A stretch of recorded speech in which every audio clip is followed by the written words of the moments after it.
Hello friends, क्या हाल है। आज इस वीडियो में हम जो डिस्कस करने जा रहे हैं वो एक बहुत ही सेंसिटिव सोशल इशू है और वो सोशल इशू है मैरिजेस को लेकर। समाज में हम छोटे थे जब समाज में न जाने कितनी सोशल इवेंट्स को पढ़ते थे। दहेज की समस्या थी, जाति पाति थी,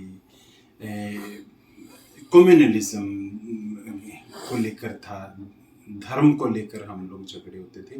लेकिन आज जो झगड़े हो रहे हैं, और वो झगड़े भी हम नहीं कह सकते, आज जो समाज के अंदर सबसे बड़ी एक त्रासदी बन गई है और जो एक नई समस्या उभर कर सामने आ रही है, उसके बारे में शायद आज से 5 साल पहले किसी ने कभी सोचा भी नहीं था।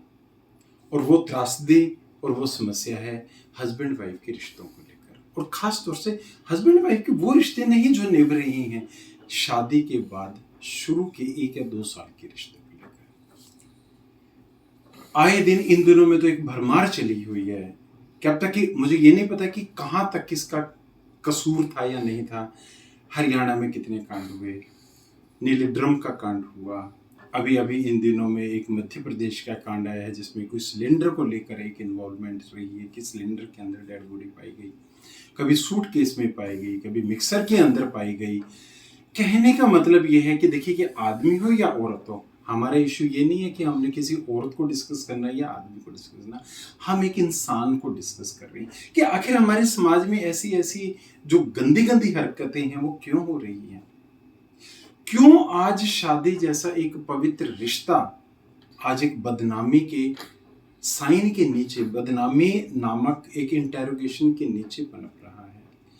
इधर जैसे, और आज आप मानिए या ना मानिए, आज खास तौर से उन पेरेंट्स के लिए एक बहुत बड़ी विडंबना बन गई है जिनके बच्चे आज शादी की एज में हैं, चाहे वो लड़कियां हो या लड़की हो। पहले सुनने में आता था कि लड़कियों को दहेज के लिए मार दिया, बहुत बुरी बात थी। बात बुरी भी क्या, कोई ऐसा शब्द नहीं है कि जो उसके लिए इस्तेमाल किया जा सके, लेकिन आज समाज के अंदर एक और उसका दूसरा विकराल रूप धारण किया हुआ है कि शादी के बाद हस्बैंड को मार दिया गया, 2 प्रेमियों के साथ मिले, तीसरे हस्बैंड को मार दिया। आखिर ऐसा क्यों हो रहा है भाई, क्यों हो रहा है? क्या किसी को जान से मारना ही हमारा समाधान है? इसके पीछे देखिए कि मान लिया पुलिस अरेस्ट कर रही है, सजा हो रही है, वो एक अलग मुद्दा है, लेकिन हमें सजा पर नहीं पहुंचना कि क्या सजा मिलनी चाहिए, हमें उस कारण पर पहुंचना है कि आखिर समाज में ऐसी घटनाएं घट क्यों रही हैं। और उसके लिए जहां तक मेरी अपनी जो पर्सनल सोच है, उसके लिए एक जिम्मेवार है हमारा एक सबसे बुरा और पुराना सिस्टम, अरेंज्ड मैरिज का सिस्टम। पहले एक वक्त होता था कि 12-13 साल के बच्चे होते थे, किसी से भी बात करते थे कि जी क्या करना है, ठीक है कि उसके मैरिजेबल लड़की है, उसके मैरिजेबल लड़का है, आपस में दोनों मिले शादी कर दो। आज वक्त बदल चुका है दोस्तों। आज लड़कियां भी पढ़ लिख कर अपने मुकाम पे पहुंच रही हैं, लड़के भी पढ़ लिख कर अपने एक मुकाम पर पहुंच रहे हैं, और उस मुकाम तक पहुंचते पहुंचते उनकी जिंदगी में, चाहे वो लड़का हो या लड़की हो, उनकी जिंदगी में कितने ऐसे पड़ाव आते हैं जब एक लड़का क्या पता कितनी सारी लड़कियों से मिलता है या एक लड़की कितनी सारी लड़कों से मिलती है, आपस में इंटीमेसी डेवलप होती है। और फिर आज एक प्रचलन चला हुआ है लिव इन रिलेशनशिप का, जिसमें ये नहीं पता होता कि वो कहाँ और लिव इन रिलेशनशिप था और वो रिलेशनशिप किस हद तक वो पहुंच जाएगा। आज धीरे धीरे समाज इसको मान्यता भी दे रहा है। देनी चाहिए या नहीं देनी चाहिए ये एक अलग मुद्दा है, लेकिन क्वेश्चन ये है कि आज एक मेट्रो सिटीज के अंदर ये जो लाइफ है इस तरीके की आज मोल्ड हो रही है। आज जो बच्चे हैं, गवर्नमेंट की ओर से कानून बना हुआ है, आज धड़ल्ले से आप टीवी शो देखिए, यूट्यूब वीडियोस देखिए, धड़ल्ले से बोल रहे हैं मेरा उसके साथ लिव इन में थी, या मैं लिव इन में था, या मेरा उससे रिलेशनशिप था, हमारा ब्रेकअप हो गया।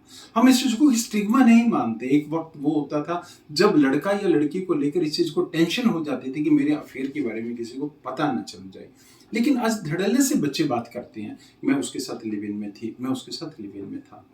ठीक है, मेरा कोई राइट नहीं है कि हम किसी भी चीज को ठीक या गलत कहें। देखिए कि गलत या ठीक हमारी सोच डिसाइड करती है।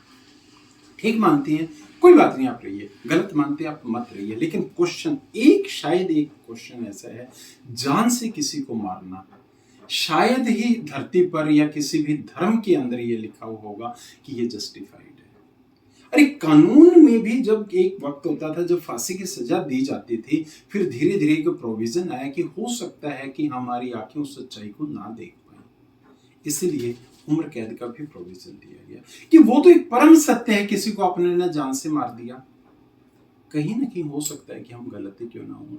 तो इसलिए आज वक्त के साथ हमें सबसे पहले तो अपने आप को बदलने की जरूरत है। आज बड़े होने पर आप अपने बच्चों से बातचीत कीजिए कि वो किससे शादी करना चाहते हैं, उनके मन में क्या ख्वाहिश है, कहीं ऐसा तो नहीं है कि वो किसी और को पसंद करते हैं। अगर किसी और को पसंद करते हैं, आप उनसे बात कीजिए, उनके घर परिवार को डिस्कस कीजिए, उनसे अच्छे तरीके से मेल मिलाप कीजिए। हो सकता है कि बच्चे की चॉइस अच्छी हो, और अगर बच्चे की चॉइस गलत है तो बच्चे को उसके पैरामीटर के ऊपर आप समझाइए। देखिए, आज वो दकियानुसी विचारों को लेकर आप अगर किसी चीज को क्रिटिसाइज करेंगे तो वो वक्त चला जा चुका है। आपके बेटे ने या बेटी ने एमबीए कर लिया है, फॉरेन से आई है, और आते ही उसने कहा कि पापा मैं उससे शादी करना चाहती हूँ, और आप एकदम कह देते कि नहीं उससे नहीं हो सकती, वो हमारी जात बिरादरी का नहीं है। भाई अब ये गलत बात है, हमें सोच को बदलना पड़ेगा। क्यों, हमें इससे ऊपर उठना पड़ेगा। अरे एक बच्चे को आप ऐसे ऐसे अच्छी इंस्टीट्यूशन में भेज रहे हैं, लड़का हो या लड़की हो, जहाँ पे जात पात का कुछ नहीं होती, मायना नहीं रखती, धर्म मायना नहीं रखता, ऊंच नीच मायना नहीं रखती, छोटा बड़ा मायना नहीं रखता, उस बच्चे को सिखाया जा रहा है। और वो घर आते ही जिस दिन वो अपने आपको आप ये बता रहा है कि मेरी शिक्षा पूरी हो गई है और अब मैं ये करना चाहती हूँ या करना चाहता हूँ, आप एकदम उसके आगे ना आज से 200 साल पुरानी आप साइकोलॉजी को उसके आगे प्रस्तुत कर देती हैं। ये गलत है। We will have to change this psychology. हमें अपनी विचारधारा को आज के परिवेश के अकॉर्डिंग उसे मोल्ड करना पड़ेगा। ये आज वक्त की जरूरत है, वरना बच्चे विद्रोह करने लगेंगे। तो मेरा जो एक मानना है, देखिए कि किसी भी हम समस्या को खत्म तो नहीं कर सकते, लेकिन अगर हाँ एक घरों के अंदर एक ऐसा ओपन माहौल अगर ऐसा होगा, अगर हम बच्चों से बिल्कुल फ्रैंकली बात कर पाएंगे, बच्चों की अगर हम उनकी मानसिकता को समझने लगेंगे, बच्चों को खुल के बोलने देंगे, तो काफी हद तक बच्चे भी सच बोलना शुरू कर देंगे, और शायद इस तरीके की जो अनवांटेड मैरिजेस जो हैं ये खत्म होने शुरू हो जाएंगी। दूसरी बात, एक और जो सबसे बड़ा मुद्दा है आजकल, ये एक लिव इन रिलेशनशिप वाला भी एक मुद्दा है। अब लिव इन रिलेशनशिप में मैंने कुछ ऐसे केसेस देखे, ठीक है दोनों के कुछ, ये हाथ है मेरा कहता है कि लिव इन रिलेशनशिप ठीक है, ये हाथ मेरा कहता है लिव इन रिलेशनशिप गलत है। लेकिन जब देखिए कि साइंस का भी रूल है, जब दो नेगेटिव और पॉजिटिव पोल्स आपस में इकट्ठे हो जाएंगे तो टकराव की स्थिति पैदा होती है। लड़की लिव इन रिलेशनशिप को मानती थी, शादी से पहले उसने कहा कि मुझे कानून भी अलाउ करता है, मेरा समाज आज अलाउ करता है, मैं लिव इन में हूं, कोई बात नहीं। लिव इन में ब्रेकअप हो गया, कोई बड़ी बात नहीं है, जिंदगी भर नहीं रोना था। लेकिन अब फिर पैरामीटर कहां उठता है, फिर समाज को लेकर। समाज क्या करता है, ठीक है हमारी बेटी ने ना धोखा खा लिया, अब हम इसकी एक अरेंज मैरिज कर देते हैं, ठीक है वहां तक भी बात ठीक है। अब झगड़ा कहां उठता है, अगर तो वो लड़का भी कहीं पहले लिव इन में था, तो ये बात वो लड़का भी इस चीज को समझ पाएगा कि लड़की ने ना धोखा खाया हुआ है, ये भी उसी तरीके से ही धोखा खाया हुआ है जैसे मैंने धोखा खाया। और जिस हद तक मैंने बाउंड्रीज को पार किया या नहीं किया, हो सकता है कि इसने भी उन लिव इन रिलेशनशिप के तहत उन बाउंड्रीज को पार किया या नहीं किया। अगर तो दोनों सेम स्थिति में हैं, तो हो सकता है कि उनकी गृहस्थी चल पड़े। क्यों, क्योंकि दोनों एक जैसी हैं। लेकिन कॉन्ट्राडिक्शन और कलेश कहां पैदा हो जाएगा, जब पता चलेगा कि शादी के 2 साल के बाद पता चलता है कि ये तो लड़का 3 साल तक किसी के साथ लिव इन में था और इसने मुझे बताया नहीं, या उल्टा हस्बैंड को पता चले कि मेरी बीवी 2 साल पहले तक कि उसके साथ लिव इन में थी और इसने मुझे बताया नहीं। वहां से फिर वो जो गृहस्थी है, क्योंकि उस गृहस्थी का आधार झूठ माना जाएगा, उस गृहस्थी का आधार सुप्रेशन ऑफ फैक्ट माना जाएगा, वहां से फिर रिश्तों के अंदर एक दरार शुरू हो जाती है, और वो दरार कहीं पर किसी भी रूप का धारण कर सकती है। तो आज ये जो इतने हम मुद्दे देख रहे हैं इस तरीके की, अभी पहाड़ी से फेंक दिया था, किसी को बोरी में बंद कर दिया मार के, किसी को मिक्सर में कर दिया, हो सकता है नंबर एक बात, हो सकता है कि उनके ने शादी से पहले कहीं ऐसी जगह पे उनके रिलेशनशिप हो जहां पर वो अपनी न जिंदगी को जीना चाहें, जिसके साथ वो जिंदगी बिताने के सपने देख रही हो वो लड़की, लेकिन माँ बाप के दबाव में या माँ बाप ने अपने जोर जबरदस्ती के कारण या समाज के लोग मर्यादा का नाम निशान लेकर उसका मुंह बंद करके शादी कर दी, और बाद में फिर पता चला वो जो भी उसके जो संगी साथी थे उन्होंने मिलके अपने रास्ते का पत्थर हटा दिया। तो ऐसी नौबत क्यों आएगी?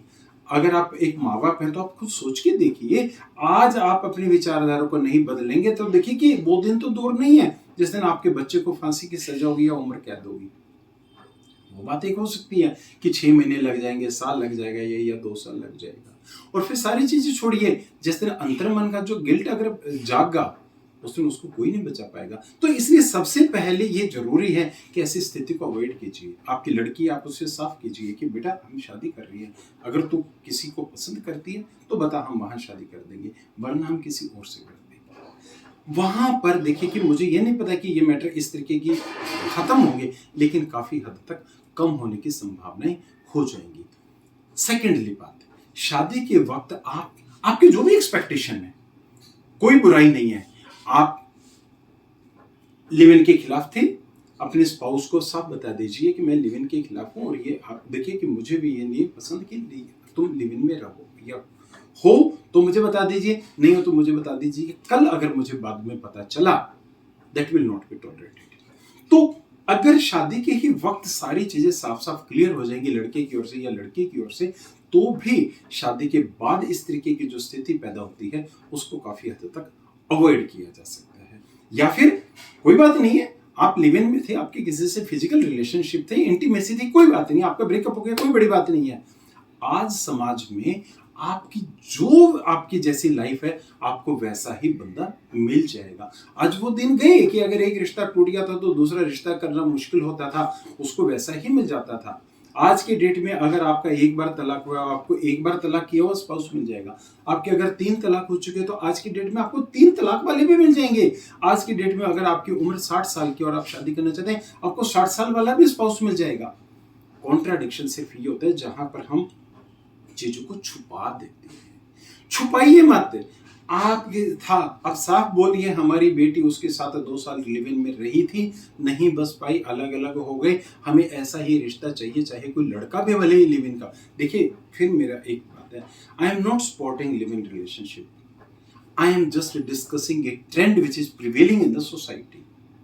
वो हमारे पर्सनल पैरामीटर हैं कि हम किसी चीज को ठीक मानते हैं या गलत मानते हैं। तो अगर आपकी बेटी रही है तो आप क्लियर कट शादी के वक्त लड़की के आगे भी बता दीजिए कि हमारी बेटी इस तरीके से थी। अब आप बताइए, आपको अगर मंजूर है तो कर लीजिए, वरना मत कीजिए। अगर लड़के को मंजूर होगा, सारी चीज छुके, अच्छी जिंदगी चलेगी, खुशहाल जिंदगी चलेगी। लेकिन वो दिन दूर नहीं है जिस चीज को आज आप छुपा लोगे और कल को देखिए एक ना एक दिन पता चल जाता है सारी चीजों का। और कल को अगर पता चला और फिर उस समय क्या कुछ आगा, उसके लिए बच्चे जिम्मेवार नहीं, खुद माँ बाप जिम्मेवार हैं। तो हमें वक्त के साथ अपनी साइकोलॉजी को चेंज करना पड़ेगा, वक्त के साथ हमें अपने मानसिक पैरामीटर्स को बदलना पड़ेगा। देखिए कोई भी चीज ठीक नहीं है वर्ल्ड में और कोई भी चीज गलत नहीं है। ये सारी की सारी चीज हमारी परसेप्शन पर डिपेंड करती हैं कि हम किस चीज को ठीक मानते हैं और किस चीज को गलत मानते हैं। ठीक वाले के लिए ठीक वाले भी मिल जाएंगे, गलत वाले के लिए गलत वाले भी मिल जाएंगे। सिर्फ झगड़ा वहां पर होता है जहां पर दो अलग अलग विरोधाभास वाली जो सोच है आपस में वो इकट्ठा हो जाती है। बस वो दो विरोधाभास वाली सोच को आप इकट्ठा मत होने दीजिए। जिसकी जैसी अपने आपके बच्चे की जैसी सोच है उसको उसी हिसाब से ले जाइए, आपके बेटे की जैसी सोच है उसके लिए उसी टाइप का रिश्ता दे दीजिए, जो बेटी की सोच है उसके लिए। काफी हद तक देखो, मुझे ये तो नहीं पता कि रिजल्ट क्या निकलेगा, लेकिन मेरी सोच के मुताबिक काफी हद तक शादी के बाद पैदा होने वाले डिफरेंसेस को हम कम कर सकते हैं। तो मैंने तो अपने विचार व्यक्त कर दिए हैं, आपकी इस बारे में क्या राय है प्लीज कमेंट करके मुझे बताइएगा। Thank you.